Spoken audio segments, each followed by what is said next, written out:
Shalom, selamat hari Minggu, selamat beribadah. Kita ketemu kembali di ibadah online. Tetapi tetap percaya, biarpun kita ibadah online, Tuhan tetap menyertai setiap langkah kehidupan kita.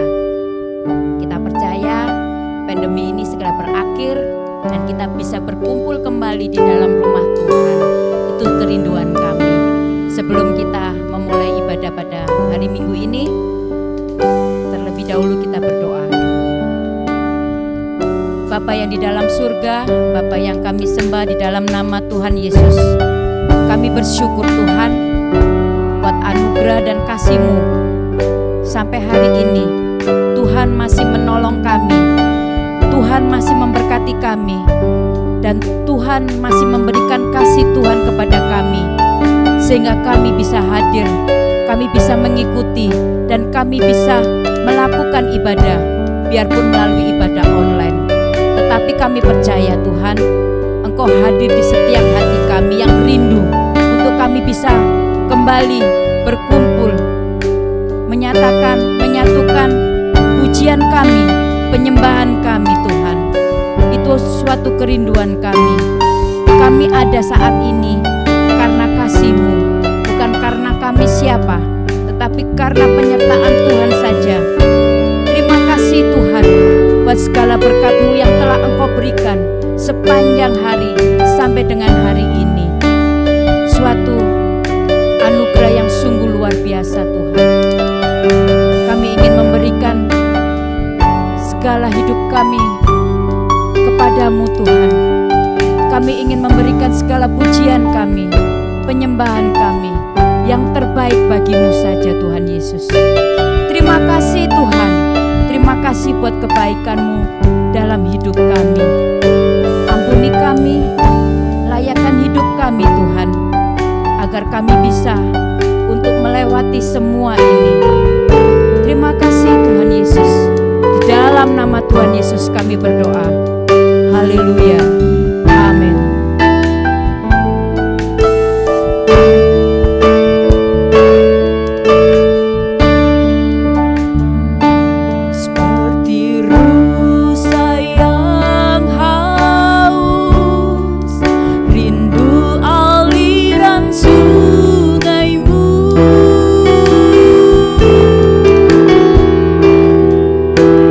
Hatiku tak tahan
Kami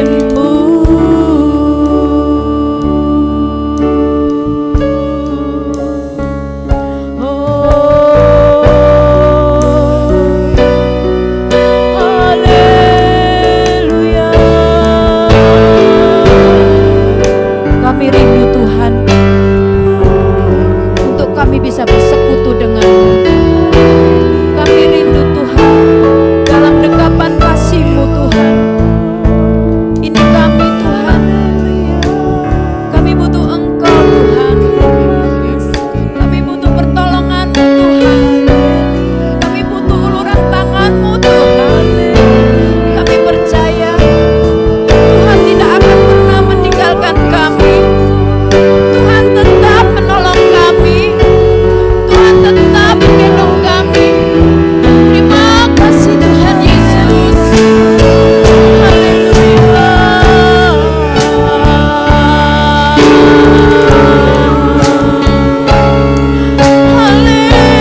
Haleluya.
Haleluya. Terima kasih. Haleluya. Amin.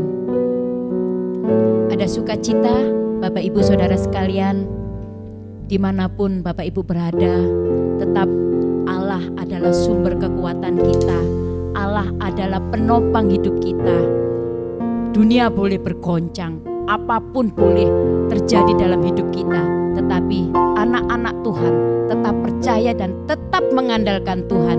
Itulah kehebatan Tuhan kita, Tuhan Yesus Kristus. Haleluya. Mari kita bersama-sama kita bersorak-sorai, kita memuliakan dan memuji Tuhan. Haleluya. Allah sumber buatku, Allah sumber buatku, Allah sumber buatku dan bagianku semuanya. Allah sumber buatku, Allah sumber buatku, Allah sumber buatku dan bagianku semuanya, semuanya.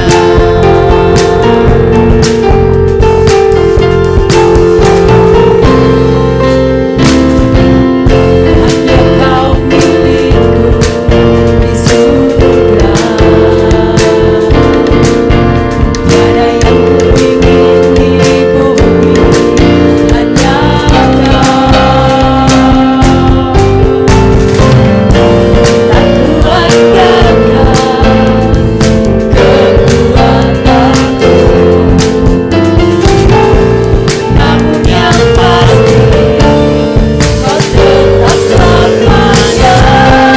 Allah sumber buatku, Allah sumber buatku, Allah sumber buatku dan bagianku semuanya. Allah sumber buatku, Allah sumber buatku, Allah sumber buatku dan bagianku semuanya, semuanya.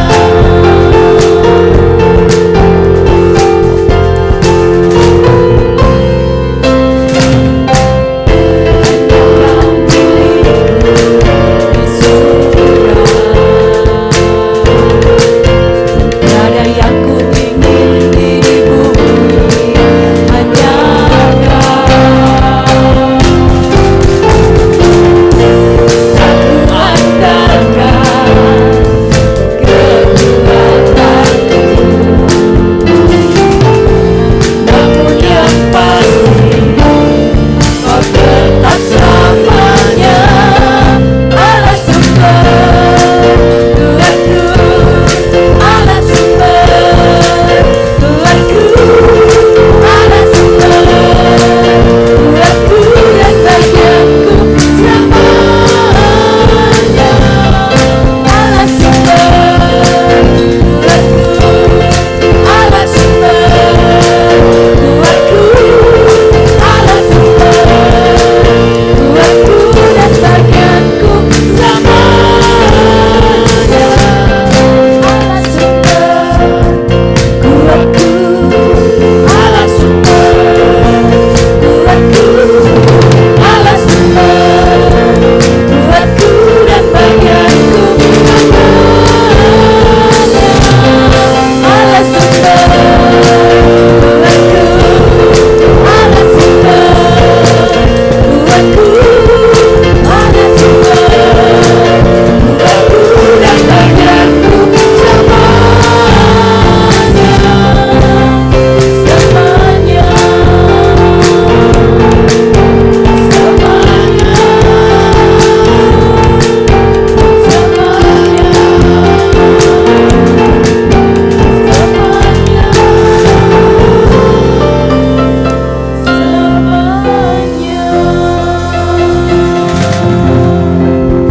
selama-lamanya Tuhan Yesus adalah sumber kekuatan kita.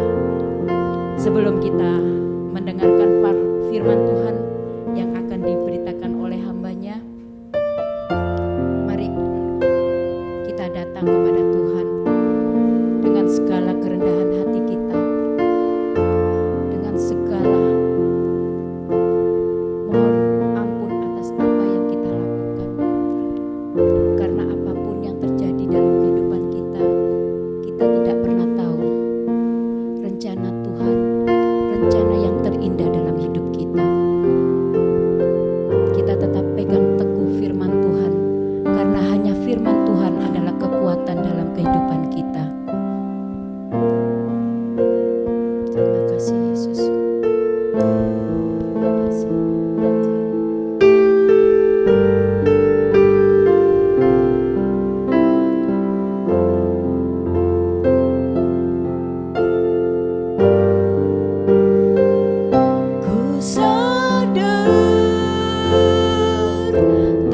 semua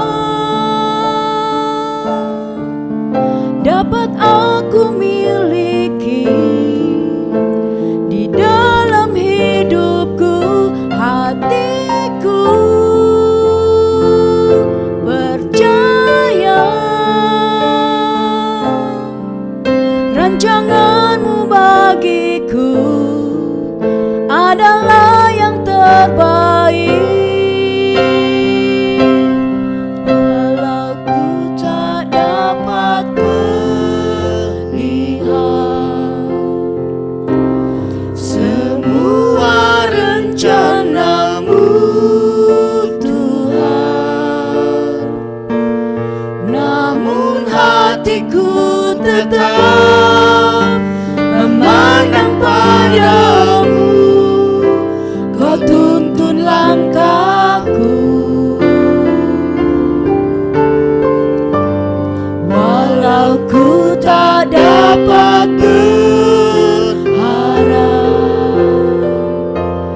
atas kenyataan hidupku,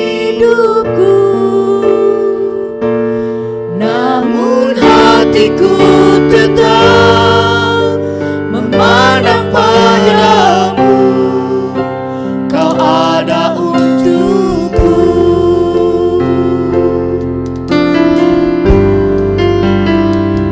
Ku sadar tak semua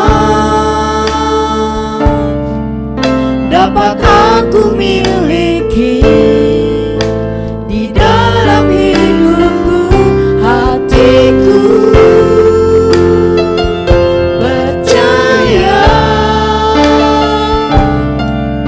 rancanganmu bagiku adalah yang terbaik.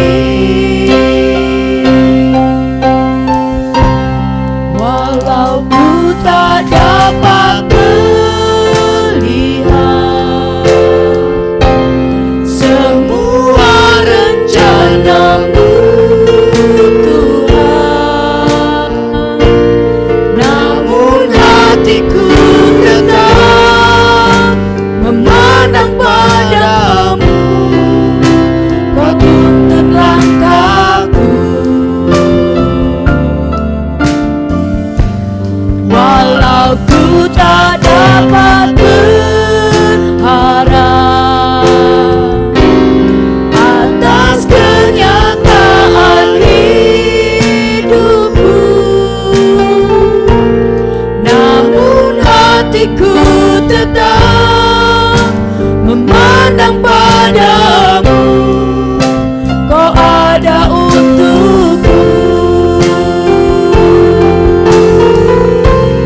walau ku tak dapat melihat semua rencanamu, Tuhan, namun hatiku tetap memandang padamu. Kau tuntun langkahku, walau ku tak dapat berharap atas kenyataan hidupku, namun hatiku tetap memandang padamu. Kau ada untukku, namun hatiku tetap memandang padamu. Kau ada untukku, namun hatiku tetap memandang padamu.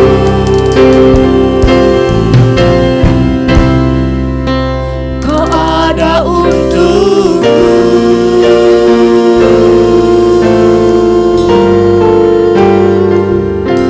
Ya Tuhan, seperti dalam pujian ini, Engkau ada bagi kami semua. Terima kasih Tuhan. Inilah bentuk ucapan syukur kami kepadamu. Kami telah memuji dan menyembah-Mu Tuhan. Sebentar lagi Tuhan, kami akan mendengarkan firman Tuhan. Kiranya Engkau berkati hamba-Nya yang memberitakan firman Tuhan ini. Kami hidup karena firman-Mu Tuhan. Kami tak bisa lepas dari firman itu. Bimbing kami Tuhan, agar kami menjadi hamba jemaat yang lebih baik. Karena firman-Mu meneguhkan dalam hati kami.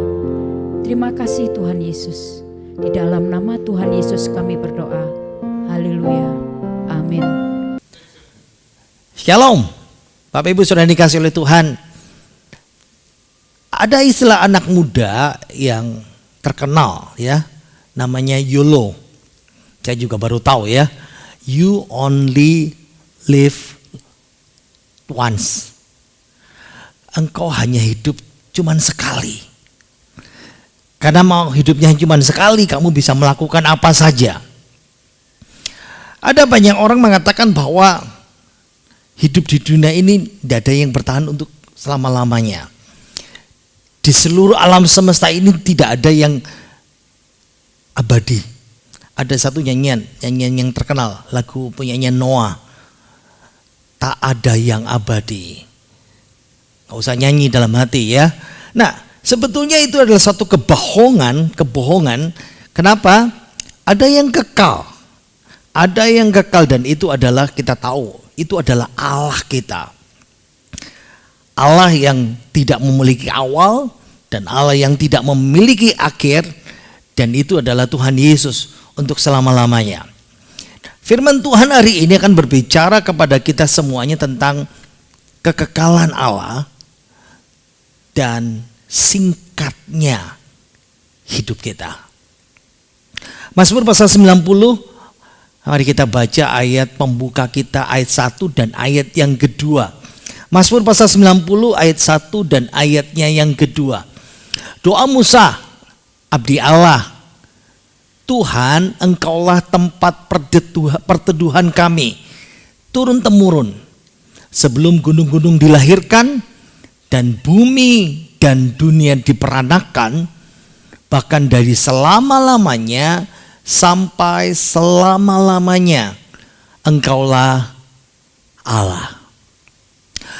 Nah, saya ingin berbicara kepada Bapak Ibu Saudara semuanya bahwa Mazmur ini adalah Mazmur yang paling tua dari seluruh kitab Mazmur. Mazmur 90 ini. Karena Musa yang menulis.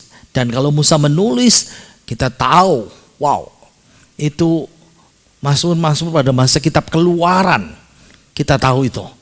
Bayangkan Musa, dia mengarang Mazmur ini dengan inspirasi Roh Kudus dan berbicara kepada kita. Nah, kita sedikit bisa membayangkan ya, bagaimana periode Musa, bagaimana dia hidup di pengembaraan padang gurun. Dia memimpin orang Israel keluar dari satu generasi ke generasi yang berikutnya. 40 tahun. Tapi yang dia lihat adalah generasi itu tidak ada yang abadi. Berhamparan, meninggal di padang gurun. Satu persatu orang yang dia kenal. Ada 12 pemimpin yang selalu dekat dengan dia. Dia punya kakak Miriam meninggal duluan. Dia punya kakak Harun juga meninggal beberapa saat kemudian. Beruntun. Dan sekarang ini Musa berada di penghujung. Dan dia sedang membanding-bandingkan. Tuhan, Engkaulah tempat perteduhan kami turun-temurun. Sebelum gunung-gunung dilahirkan dan bumi dan dunia diperanakan. Bahkan dari selama-lamanya sampai selama-lamanya, Engkaulah Allah. Musa sekarang sedang membandingkan keabadian Allah, keabadian Tuhan dengan ketidakmampuan manusia, keterbatasan manusia. Allah di sini digambarkan sebagai Engkaulah tempat perteduhan kami. Apa itu? Maos dalam bahasa Ibrani. Ini seperti benteng. Engkaulah benteng perlindungan kami dari bahaya, dari musuh. Maos itu bisa berarti seperti seekor induk yang melindungi anak-anaknya di kepak sayapnya. Musa sedang dalam perjalanan dari Mesir menuju tanah Kanaan dan melewati padang gurun. Sama seperti kita, Kak. Kita sedang dalam perjalanan kehidupan kita, melewati suka duka, dan pasti ada ujungnya. Hidup kita pasti akan berakhir.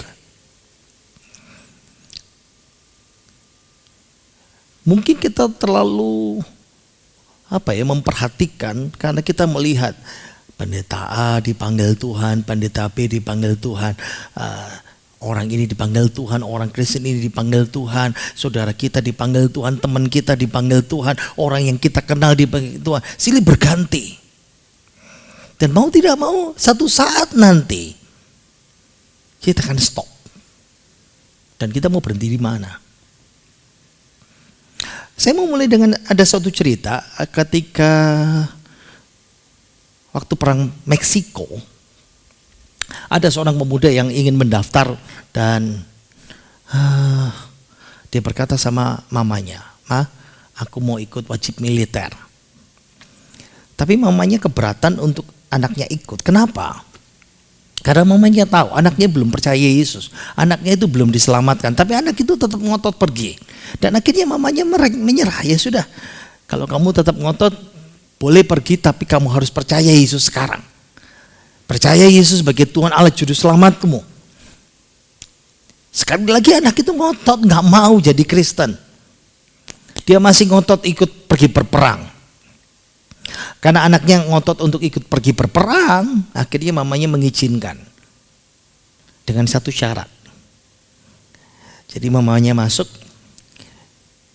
dia keluar dari lemari itu, ambil satu benda dan diberikan. Kamu tahu ini apa? Ini jam tangan. Ini jam tangan papamu sebelum dia meninggal. Nah, mama mau supaya kamu memakai selalu jam tangan ini. Buat apa? Supaya kamu mengingat bahwa setiap hari kalau kamu lihat jam 12, kamu selalu mengingat bahwa mamamu akan berdoa untuk kamu. Dan mamanya kasih Alkitab yang ada banyak goresan-goresan catatan mamanya untuk anaknya itu. Nah, apa yang terjadi? Mau tidak mau anaknya bawa Alkitab itu, bawa jam tangan itu, Alkitab pun dibawa, dia tidak niat mau untuk dibaca, hanya untuk menghormati mamanya. 4 bulan kemudian ketika dia pelatihan dan long march, perjalanan yang cukup panjang, melelahkan sekali, tanpa sengaja tiba-tiba dia lihat jam dan wow, jam 12 siang. Teringat 4 bulan yang lalu, mamanya berkata sama dia, "Nak, setiap jam 12, mama mau berdoa untuk engkau." Dia menangis. Dia minta izin komandannya waktu long march itu untuk pergi ke belakang, bersembunyi di balik sebuah pohon. Lalu dia berdoa sederhana, "Tuhannya mamaku, tolong aku, selamatkan aku." Dan kita tahu Allah yang maha itu, Tuhan kita Yesus Kristus, dia jawab doanya. Dia diselamatkan, doa mamanya juga didengar Tuhan. Dan lebih dari itu, Tuhan kasih bonus. Anak itu bisa melewati perang Meksiko dan masih hidup. Ingat ya, sekeras-kerasnya hati saudara, dalam hati saudara kita punya kebutuhan yang mendalam. Kita butuh namanya perteduhan. Berhenti dalam kehidupan ini. Dan itu kita dapat di mana? Mazmur 90 katakan, "Engkaulah tempat perteduhan kami." Karena Allah itu adalah kekal, dari kekal sampai kekal. Karena Yesus itu ada pemilik kekekalan. Apa? Berakibat apa? Nah, bagian yang pertama kita lihat, karena Yesus itu adalah pemilik kekekalan, dari kekal sampai kekal. Berarti yang pertama, Tuhan Yesus itu, Allah kita itu penentu hari kita di bumi. Ayo kita baca ayat yang ketiga. Engkau mengembalikan manusia kepada debu dan berkata, kembalilah hai anak manusia. Ingat ya, pertama kali tadi dikatakan Allah itu kekal, Allah itu pemilik kekekalan, dari kekal sampai kekal. Yesus kita itu seperti itu, dan kita ini terbatas. Terbatas kenapa? Karena kita ada awalnya, karena kita ada permulaannya. Kita diciptakan, berarti ada mulanya, dimulai dari debu, dan ketika kita kembali meninggal, kita kembali kepada debu. Berarti Allah itu punya kuasa penuh untuk melakukan segala sesuatu dalam kehidupan kita. Nah, ayat yang kita baca tadi itu ya, ayat yang ketiga, engkau mengembalikan manusia kepada debu. Nah, kata manusia dari kata enos ini itu seperti manusia yang lemah. Engkau mengembalikan manusia kepada debu. Pakai kata Ibrani daka. Ya, D-A-K-K-A dari kata dasar daka K1 itu seperti hancur di dalam debu, hancur seperti debu. Nah, kalau saudara kita orang Jawa kita gampang ya. Kita pegang debu yang terkumpul, kena air, lalu kering, lalu hancur, brul. Nah, itu seperti itu. Ingat ya, Tuhan itu penentu. Ayo kita lihat ayat yang keempat. Sebab di matamu 1000 tahun sama seperti hari kemarin. Apabila berlalu dan seperti atau suatu seperti giliran jaga di waktu malam. Orang bahasa Inggris, orang Inggris berkata time goes by. Waktu itu cepat berlalu. Ayat ini berkata di mata Allah 1000 tahun itu begitu cepat sama seperti hari kemarin. Ayat ini dikatakan sebab hidup manusia seperti waktu jaga malam. Ginilah paling sederhana ya. Kita tidur waktu malam. Nah, pada waktu masa Alkitab ini ditulis, orang tidur dan ada kelompok penjaga. Kita tidur, tiba-tiba terbangun pagi. Cepat sekali. Nah, ayat-ayat sesudahnya karena kita terbatas waktu ya, kita tidak bisa baca. Hidup ini seperti hanyut. Ingat ya, kalau kita ada di sungai, lalu kita melihat sebuah benda, misalnya daun kering mengambang, lalu di bawah air. Hidup kita itu seperti itu. Seperti juga dikatakan ayat selanjutnya, seperti rumput pagi tumbuh dan sore layu kering.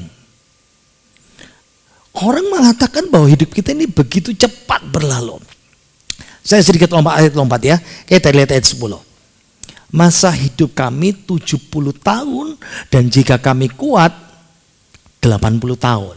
Dan kebanggaannya adalah kesukaran dan penderitaan sebab berlalunya buru-buru dan kami melayang lenyap. Yang saya mau katakan adalah hidup kita ini ada batasnya kata Tuhan. Hidup ini tetap ada batas-batasan. Batasan waktu, keterbatasan, dan kita hidup ini ditentukan oleh Tuhan. Saya mau cerita tentang ada seseorang yang bernama David Gallenson, Benjamin Jones, Harvey Lechman. Ya, mereka menulis dalam What It Takes to Be Great. Apa yang dibutuhkan untuk menjadi besar. Ya, 2016 ya yang mereka tulis. Ini yang seperti ini gambarannya ya. Hidup manusia itu penuh dengan kerja keras. Dan itu sifat yang dimiliki oleh semua manusia atau orang yang hebat, orang yang bintang. Tapi manusia punya namanya batasan itu. Nah, daftar puncak, ya kalau kita lihat ya, urutan puncak hidup manusia. Yang pertama, dia kasih contoh di situ. Kalau saudara seorang pemecah rekor, dia katakan, survei ini mengatakan rata-rata orang memecahkan rekor itu umur 25. Ya, memang ada orang yang di atas itu ya, pemecah rekor dalam trek lah atau lapangan. Kalau saudara seorang olahragawan baseball atau apa gitu ya, itu usia puncaknya itu umur 27. Nah kalau saudara ahli kimia, dia berkata kira-kira umur 35. Masih tetap ada sih ahli kimia yang hebat di atas itu. Tapi rata-rata dia berkatakan, kalau saudara seorang ekonom, nah secara teoritis mereka mensurvei, usia puncaknya itu umur 36 tahun. Kalau saudara seorang inventory atau seorang penemu yang hebat, mereka mengatakan rata-rata umurnya 39 tahun. 39 tahun. Wow. Tapi seorang filsuf bisa sampai 64 tahun. Itu usia puncaknya. Kita lihat ya, di mana kita berada sekarang. Kalau saudara adalah seorang penemu atau seorang ahli atau seorang olahragawan, kita tahu di mana kita mulai dan kita selesai puncak hidup kita dan mulai turun.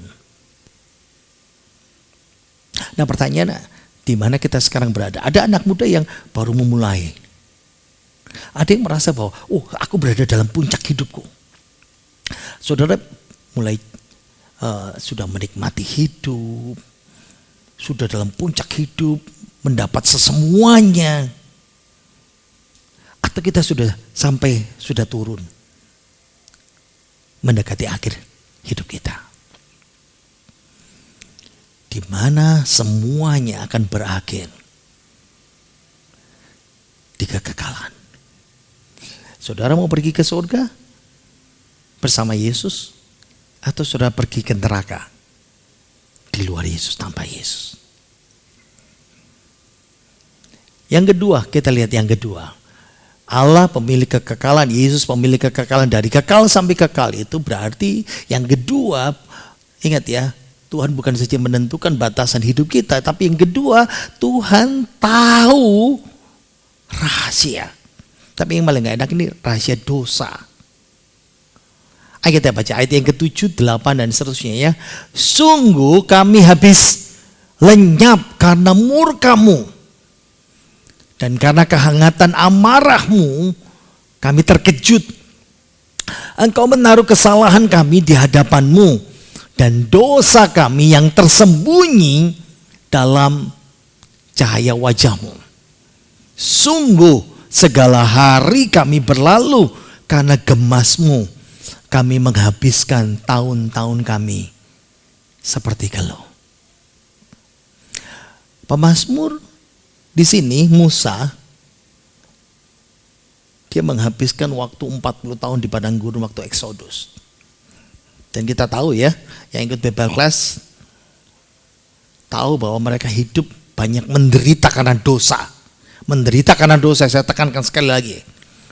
Nah, karena dosa juga, maka Musa menderita, mengeluh, dia tidak bisa masuk negeri Kanaan. Sebetulnya dari mulai kitab Kejadian, kita tahu bahwa Adam jatuh ke dalam dosa, dan semenjak itu manusia hidup berkumpul dengan selalu jatuh bangun dalam dosa. Hati kita, keinginan kita mau berbuat baik, tapi banyak gagal, banyak jatuh dalam dosa. Dan dosa itu membawa murka, seperti yang baru kita baca. Dosa itu membawa penghukuman. Jadi kehidupan manusia ini yang kita lihat ya dari awal, mungkin di puncak, mungkin sudah menjelang penghujung, banyak diisi dengan dosa dan ini menimbulkan keluh kesah, penderitaan, kesusahan.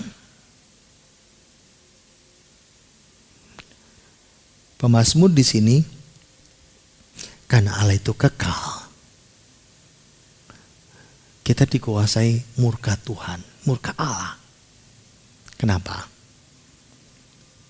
Karena Allah tahu, karena Allah melihat yang rahasia-rahasia itu. Rahasia itu berarti tidak ada orang yang tahu, tapi Tuhan tahu. Semuanya terbuka di mata Tuhan. Seorang pendeta yang terkenal, wah ini fans saya ngefans itu, Charles Haddon Spurgeon. Dia pakai kata-kata yang ampuh menggambarkan pengetahuan Tuhan tentang hati kita. Dia bilang gini, semua yang ada di dalam hati manusia transparan di matanya. Saya ulang sekali lagi, semua yang ada di dalam hati manusia transparan, terbuka, terlihat dengan jelas, tidak ada yang tersembunyi. Karena manusia berdosa, hidupnya terbatas, tapi itu dihabiskan di bawah murka Allah. Gak enak. Saya kasih contoh ya, paling gampang. Ada zaman sekarang ini namanya spy cam. Tahu kan spy cam? Kamera pengintai. Wah, modelnya macam-macam ya. Ada yang bentuknya gantungan, ada yang bentuknya bolpen, ada yang bentuknya seperti lampu. Ya, lampu di atas kepala kita itu. Ya, ada yang modelnya waker, kancing, bahkan seperti botol minuman, macam-macam. Wow, kalau kita mau melihat gambaran itu ya, itu dipakai untuk maksud yang jahat, ya. Tapi juga dipakai untuk maksud yang baik. Jahat seperti apa? Orang mau ngintip. Makanya kadang-kadang kalau pergi ke toko pakaian mall gitu, saya suka lihat kanan kiri kalau ngantar istri saya. Siapa tahu ada yang spy cam itu ya. Kenapa? Itu banyak dilakukan orang.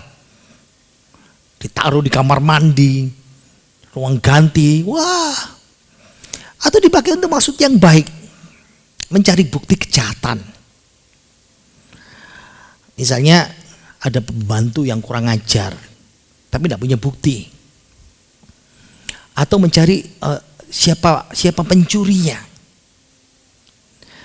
Tapi lebih dari itu, Allah kita itu tahu. Dia tahu isi hati kita. Andai kata ya misalnya kalau ada kacamata yang bisa tembus sampai isi hati manusia, mungkin laris sekali. Para istri, para suami pasti kepingin kayak apa sih hati pasangan saya. Bos kepingin tahu rahasianya karyawan. Kenapa? Karena manusia itu cenderung menutup-nutupi dan merahasiakan kejelekannya dan dosanya. Kok bisa seperti itu? Ingat ya, nenek moyang kita seperti itu. Adam dan Hawa waktu jatuh dalam dosa, dia bersembunyi. Tapi Allah tahu. Dan itu sebabnya Allah cari. Coba lihat 1 Yohanes pasal 1 ayat yang ke-9.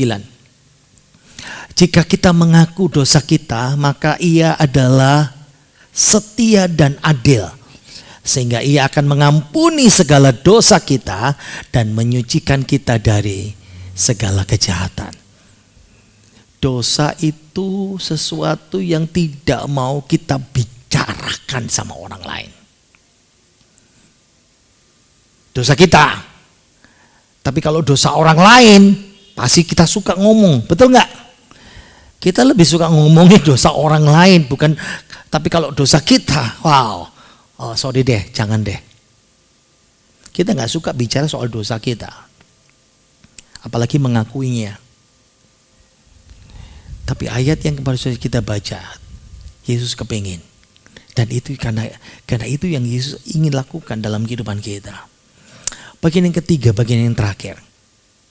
Kalau Allah itu kekal, Yesus itu memilih kekekalan. Yang ketiga, kekekalannya mengajarkan sesuatu. Ayo kita baca ayat yang ke-12 ya. Ayat yang sangat terkenal sekali. Kalau orang ulang tahun seringkali dikasih ayat ini. Ajarlah kami menghitung hari-hari kami sedemikian, hingga kami beroleh hati yang bijaksana. Jadi konteksnya ayat ini yang suka dipakai orang untuk ayat ulang tahun. Konteksnya meskipun kita ini pantas dimurkai Allah, dihukum Allah karena dosa yang kita lakukan, karena dosa tersembunyi, dosa rahasia, tapi Tuhan menunjukkan belas kasihannya kepada umatnya. Seharusnya kita dimurkai, seharusnya kita mendapat disiplin, hukuman Tuhan tetap hukuman disiplin terjadi ya. Tapi Alkitab mengajarkan, ajar kami Tuhan menghitung hari-hari kami, agar kami beroleh hati yang bijaksana. Ada dua hal yang saya mau sampaikan. Yang pertama, kekekalannya mengajarkan kita pertobatan. Itu terlihat dari ayat 13 ya. Kembalilah Tuhan berapa lama lagi, dan sayangilah hamba-hambamu, kenyangkanlah kami di waktu pagi dengan kasih setiamu, supaya kami bersorak-sorai dan bersuka cita karena hari-hari kami banyak. Tapi yang kedua, kekekalannya mengajarkan kita hikmat, punya hati yang bijak untuk bisa melihat Allah dengan seutuhnya. Saya mau cerita dengan ada seorang yang bernama Mark Guy Pierce. Suatu ketika dia bercerita, dia tanpa sengaja dia dengar anaknya lagi ngobrol. Anak yang satu dengan anak yang satu lagi ngobrol. Dia tanpa sengaja mendengar. Jadi anaknya yang penurut ini ngomong sama anaknya yang satunya yang suka memberontak. Hei, kamu itu harus jadi anak yang baik. Kalau anak baik, papa nanti juga sayang sama kamu. Kalau kamu ndak baik, papa ndak sayang sama kamu. Mark merasa bahwa itu omongan salah. Jadi dua-duanya dipanggil. Papa mau ngomong sama kalian. Tahu ndak? Apa yang kamu bilang nak, itu ndak betul. Tapi anak yang baik yang menasihati itu bilang, loh Pak, betul kan? Papa ndak sayang, papa ndak cinta kalau kami jahat kan? Mark berkata, salah nak. Gimana pun papamu akan mencintaimu. Kamu baik atau kamu pun jahat. Sama seperti Allah kita. Lalu Mark menjelaskan, tapi ada bedanya cintanya. Ada bedanya kasihnya. Kalau kamu baik, Papa akan mencintaimu dengan cinta yang membuat aku senang.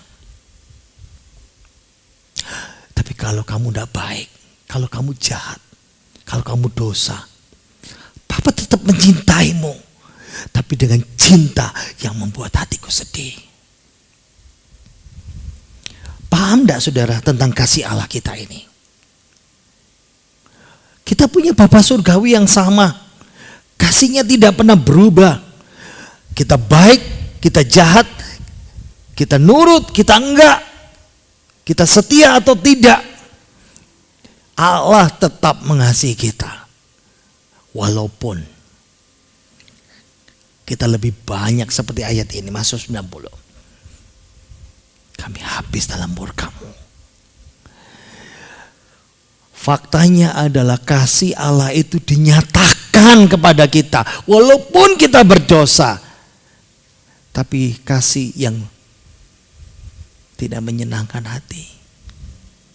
Apa itu? Disiplin. Ajaran. Pukulan. Itu tanda bahwa Allah mengasihi. Disiplin itu yang membuat kita menjadi bijaksana. Disiplin itu yang membuat kita berhikmat seperti firman ini. Ajar kami menghitung hari-hari kami, supaya kami beroleh hati yang bijaksana, supaya kami bisa bertobat dan berbalik kepada Tuhan.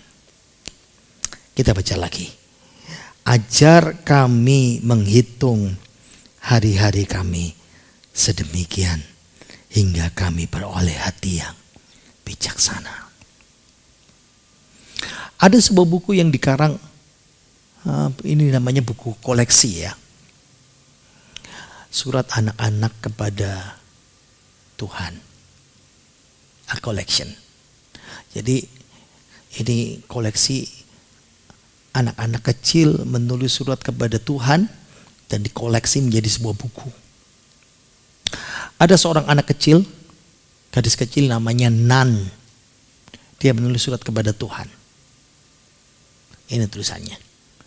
Ya Tuhan Yesus, saya yakin begitu sulit bagimu Tuhan untuk mengasihi, untuk mencintai semua orang di dalam dunia ini. Kenapa? Masalahnya di keluargaku. Di keluargaku cuma ada 4 orang. 4 orang saja. Tapi aku kesulitan untuk bisa mencintai semuanya.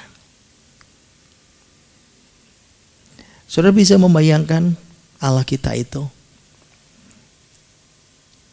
Kekekalan Tuhan. Seperti Mazmur 90 ini. Mengajarkan kita untuk berhikmat. Kasihnya itu kekal abadi di dalam hidup kita. Roma pasal 5 ayat yang ke-8, ayat yang terakhir. Akan tetapi Allah menunjukkan kasih-Nya kepada kita. Oleh karena Kristus telah mati untuk kita ketika kita masih berdosa. Satu hal yang saya mau katakan kepada saudara. Kekekalan Allah bisa kita rasakan melalui kasih-Nya. Kasih-Nya yang kekal abadi. Yang kita rasakan bahkan ketika kita jauh, kita berdosa, Tuhan mengasihi kita. Mari kita berdoa. Bapa kami dalam sorga, Allah kami pencipta langit dan bumi, Allah yang kekal. Tuhan Yesus, terima kasih hari ini kami sudah belajar satu kebenaran firman-Mu. Betapa Engkau itu kekal, tapi hidup kami terbatas. Terbatas hidup kami, terbatas banyak hal. Tapi Engkau Allah yang mengasihi kami dengan cara-Mu. Seringkali kami merasa bahwa hidup kami penuh dengan penderitaan. Dan kami menyadari sekarang hari ini karena itu dosa kami, itu salah kami. Itu pilihan kami. Kesulitan, penderitaan, masalah yang terjadi.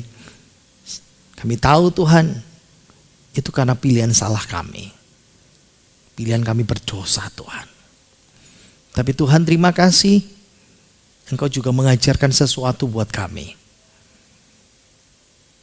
Kami berbalik, kami harus bertobat, karena kami melihat kasih-Mu itu kekal abadi dalam kehidupan kami.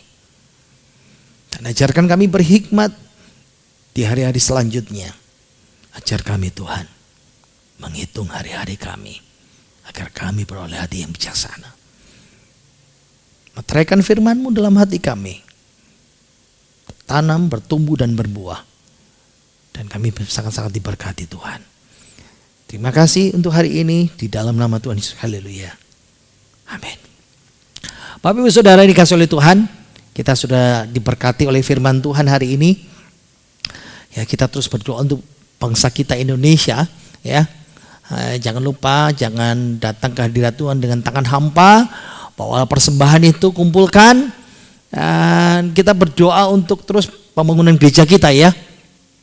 Kita percaya Tuhan pasti bekerja dengan luar biasa.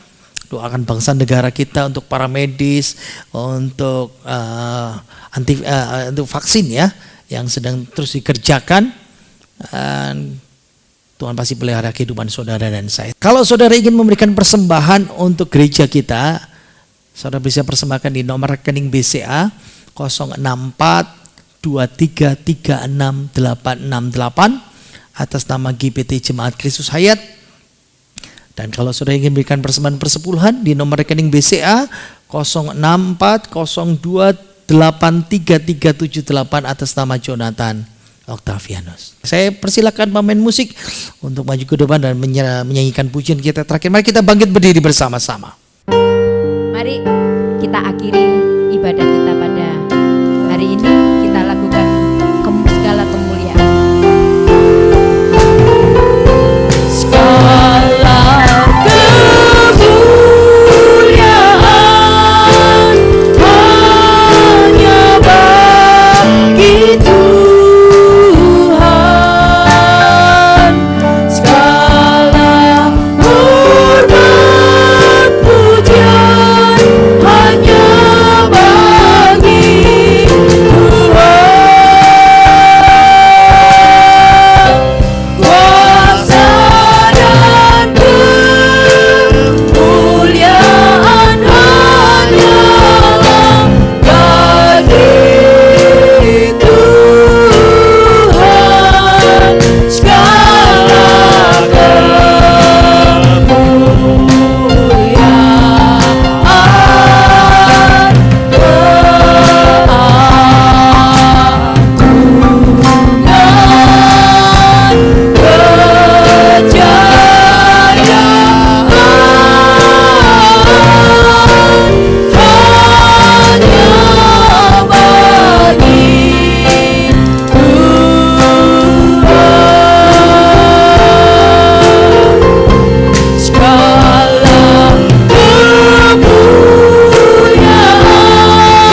Kami bersyukur Tuhan, di akhir ibadah ini Engkau sudah memberkati kami, menolong kami.